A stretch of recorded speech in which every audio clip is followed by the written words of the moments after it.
Bonjour à tous, je suis ravie de vous retrouver pour notre nouvelle édition de Flash Agricole. Nous allons passer quelques minutes ensemble pour évoquer les sujets d'actualité de vos FDSEA. Sans plus tarder, voici les titres. La profession agricole francilienne s'est mobilisée avant les élections régionales. Nous reviendrons sur la rencontre du 19 novembre qu'il y a eu entre les candidats et les agriculteurs. La COP21, un sujet très en vogue en ce moment. Le responsable de la commission environnement d'Eure-et-Loir, Albert Charpentier, a répondu à nos questions et nous explique les enjeux de cette conférence sur l'agriculture. Enfin, nous verrons comment la FDSEA du Loir-et-Cher et l'association des irrigants accompagnent leurs adhérents pour le changement de contrat d'électricité. Les élections régionales font la une de l'actualité. Avant d'aller mettre leur bulletin dans l'urne, les agriculteurs de la Seine-et-Marne et de l'Île-de-France ont assisté à une rencontre entre les organisations professionnelles agricoles et 3 des candidats. L'occasion parfaite de mettre le monde agricole au cœur des débats politiques et d'aborder les sujets sensibles. Les thèmes comme la consommation d'espaces agricoles, le renouvellement des générations, les incivilités et la diversification ont été abordés. Revenons en images sur cette grande réunion. Les organisations professionnelles agricoles d'Île-de-France ont invité les candidats aux élections régionales à rencontrer les agriculteurs et à s'exprimer sur leur position par rapport aux 18 propositions qu'ils ont reçues et qui correspondent aux besoins, problématiques et attentes du monde agricole francilien. 3 des candidats sur les 7 invités ont répondu présents, Nicolas Dupont-Aignan, Valérie Pécresse et Walrand de Saint-Just. Avant de laisser la parole à chacun, le président de la FDSEA d'Île-de-France, Damien Greffin, a rappelé les objectifs de cette rencontre. Nous avons une ambition commune, celle de donner un avenir à l'agriculture régionale. Nous avons certainement des points de désaccord, mais nous avons le devoir ce soir de nous écouter et de partager nos ambitions économiques, environnementales et sociétales pour une agriculture francilienne pérenne. Il nous est donc apparu important, à nous, responsables agricole, de construire 18 propositions pour l'avenir de notre agriculture et d'en débattre ce soir. Alors ces 18 propositions se déclinent sous forme de... elles répondent à 4 défis. Une politique agricole ambitieuse, un contexte favorable au développement agricole et à l'installation, des exploitations performantes, des filières agricoles compétitives et diversifiées. Pour répondre à ces propositions, Nicolas Dupont-Aignan a proposé de stopper le projet du Grand Paris pour protéger les terres agricoles, de retravailler sur l'apprentissage et l'orientation, de développer les circuits courts pour les cantines. Valérie Pécresse, elle, a proposé un fonds d'aide à la modernisation alimenté par les plus-values foncières, qu'il n'y ait aucune norme supplémentaire imposée par la région et d'aider à la diversification.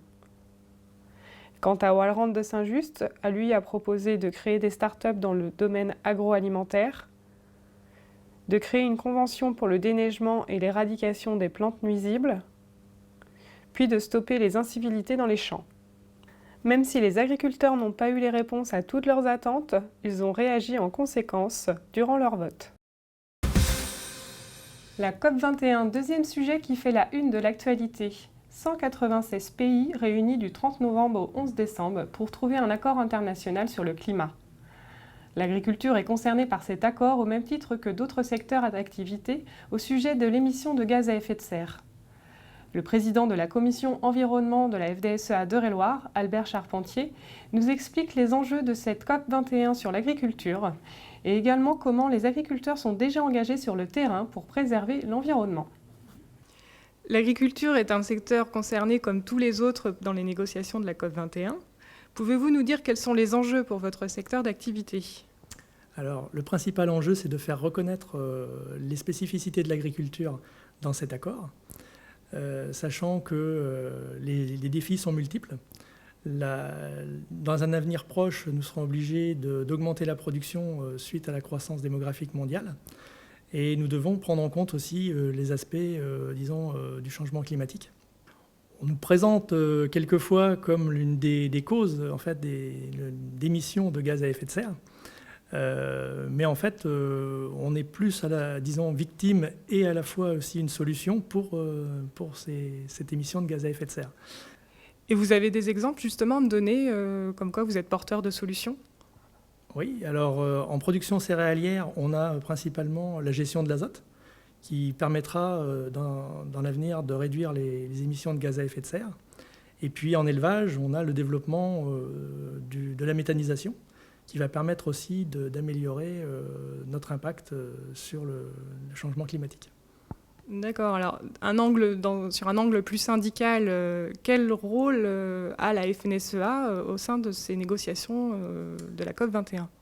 Alors, la FNSEA a un rôle important au niveau de la communication, en particulier, de porter un message positif auprès des politiques, sachant que l'agriculture a la particularité de capter et de recycler du carbone, ce que d'autres secteurs économiques n'ont pas.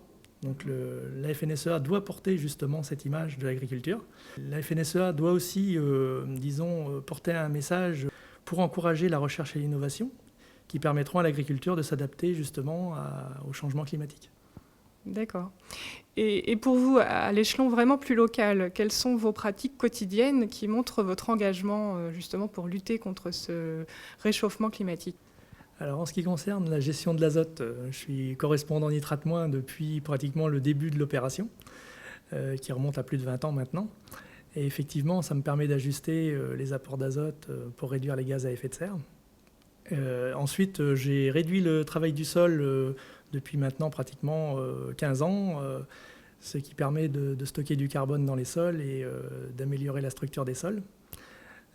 Effectivement, l'Eure-et-Loir est en pointe sur tous ces sujets. Le développement des nouvelles technologies va permettre d'affiner encore les techniques de production et par conséquent de réduire les gaz à effet de serre. Les agriculteurs franciliens se sont également mobilisés pendant cette COP21 et ont décidé de faire passer un message. Comme vous pouvez le voir sur ces images, les voyageurs qui prennent l'avion de l'aéroport de Roissy-Charles de Gaulle peuvent observer un message spécial inscrit dans un champ.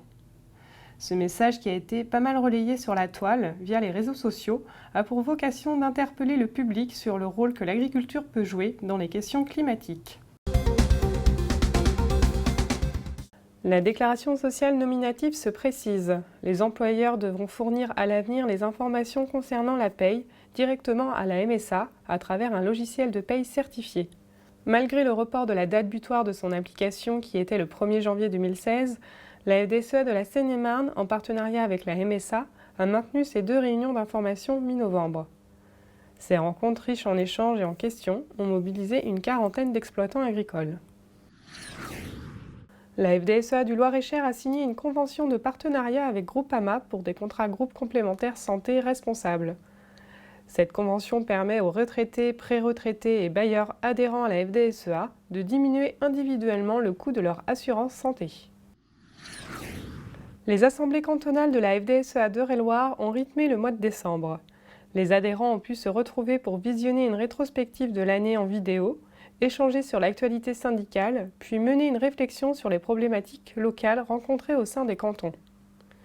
Des moments de convivialité ont complété ces assemblées cantonales, soit par un repas ou une visite.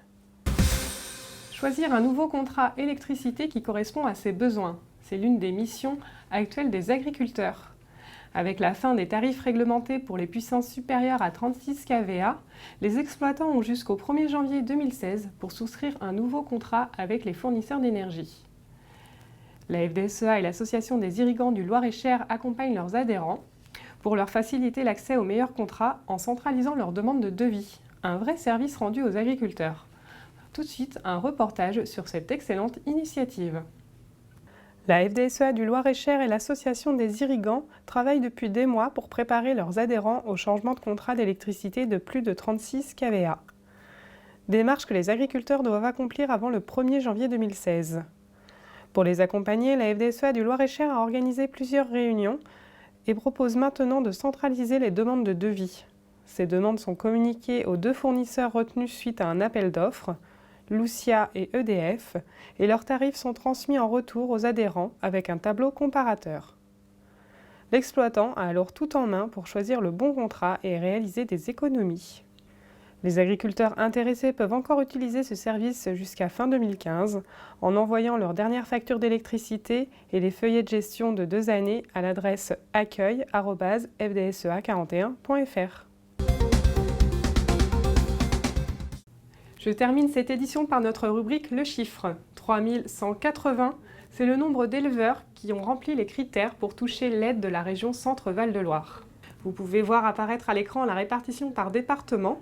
Pour respecter les montants d'aide prévus par production, l'enveloppe a été augmentée de 10% et atteint 2,2 millions d'euros. Merci de nous avoir suivis. On se retrouve très bientôt pour un nouveau flash. En attendant, l'actualité continue sur les sites internet de vos FDSEA et sur Horizon TV.